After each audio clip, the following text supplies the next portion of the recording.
In the history of foreign exchange in Nigeria, let's say from 1950s and 1960s, cocoa farming have been the highest.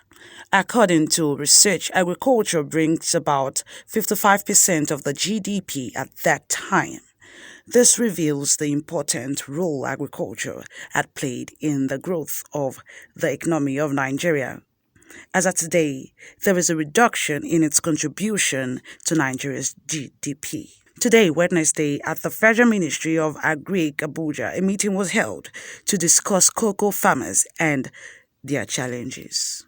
So many challenges are faced by farmers today, and it's high time they get resolved. Look at Nigeria as a country, the highest foreign exchange then, 1950s, 1960s, you agree with me, was cocoa that gave the highest foreign exchange. Agriculture plays about 55% of our GDP at that time.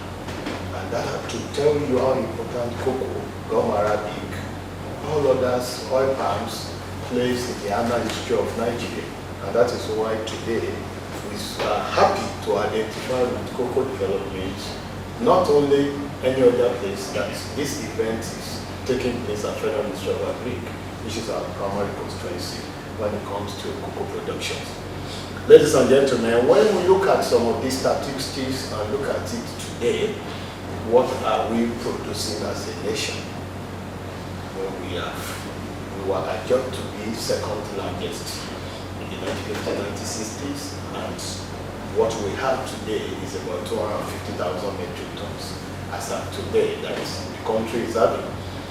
We had it very low when this issue of civil war actually broke out 1967 to 1970, and this actually made some of our easterners, laborers move from the southwest. And the advent of crude oil was actually the final push, the sucker punch that gave the retired cocoa to be the second contributions in the GDP. So as of today, that is why you can see statistically that cocoa is next to crude oil in foreign exchange earnings. And that is to tell you where we are almost getting it wrong as a nation. That we moved this, and the country was also moving from second largest to what? To almost fifth in cocoa production ladder, where we have the likes of Ivory Coast now producing 2.5 million metric tons. We have Ghana producing about 1.5 to 1.8 million metric tons. Where we that were hitherto adjudged to be getting this were actually producing now about 250,000 metric tons. So when you look at this, you look at it as something must have happened somewhere, and it is thousands of livelihoods in Nigeria are connected to cocoa. Well, this means along the value chains, cocoa has provided thousands of our farmers, and an average farmers in Nigeria, they are connected with about 8 family members. This means whatever an average farmer is doing in Nigeria is using that proceeds of cocoa to feed about 8 family members also. This shows the chains of livelihood that are connected to cocoa. This is how it is also important. And also we have the buyers who are also buying this cocoa at a small scale levels and at a bigger scale level. They are all livelihood are so connected with it. You have the processors who have thousands of people who have provided thousands of jobs for our teenage youth who are working in most of these factories. They are also connected to this cocoa we are talking about. We have the exporters. Nigeria is adjudged to be exporting about 90% of our goods.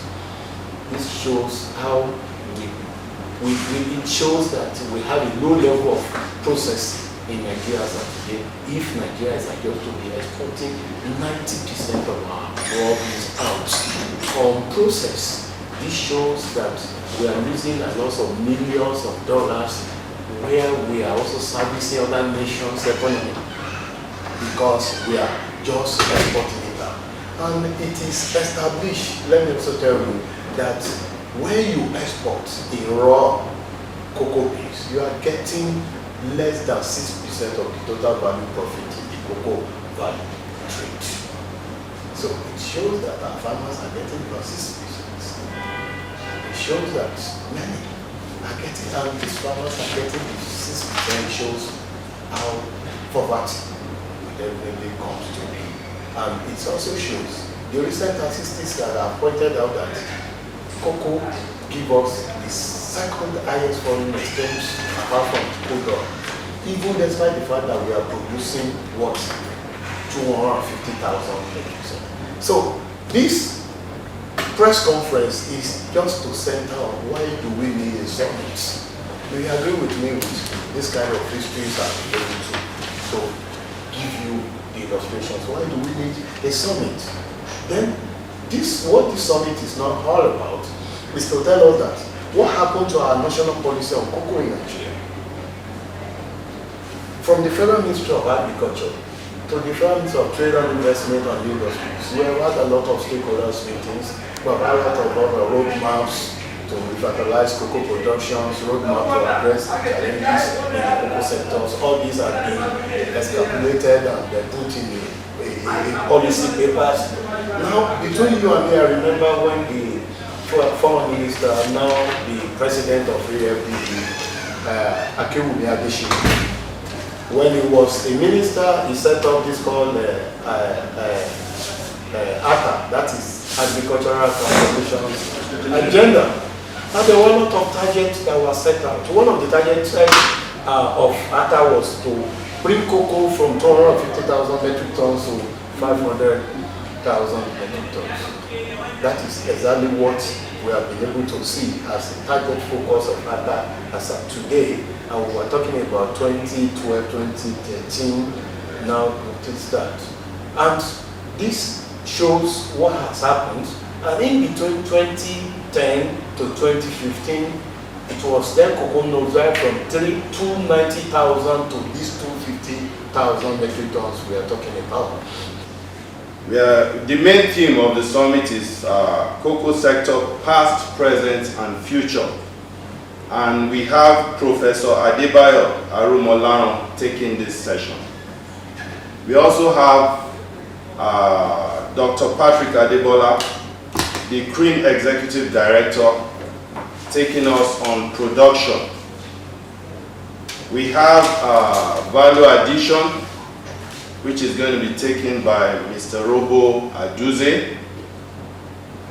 We also have climate change, is going to be taken by Mr. James Oyeshola. Those are the technical experts that we are going to be having during this summit. On processing, we have Mr. Taiwo Ayoade, and then sustainable private partnership in cocoa sector. That's another session that is going to be taken during this summit. After 30 minutes of each presentation, we are going to dissolve into plenary, and then having a team of 5 or 6 experts discussing the broad topics. And then at the end, we are going to be coming out with a communique in line with what the president has said, taking the cocoa sector forward, making sure that our cocoa sector is taken to the next level, increasing our production, bringing back our mills, our comatose mills, and then youth participation in cocoa production, and then job provision and all other important activities that will make sure our cocoa sector is shut up. The outcome of the summit is geared towards post-COVID action plan in the cocoa sector. Post-COVID action plan in the cocoa sector. Adaptable capacity to combat climate change. We all know that climate change is a global phenomenon that we are experiencing in different parts of the world presently. So this summit is going to address that in the cocoa sector. And also sustainable public-private partnership in the cocoa sector. This is very important. The government, being represented by the Federal Minister of Agric and Rural Development, cannot do this alone.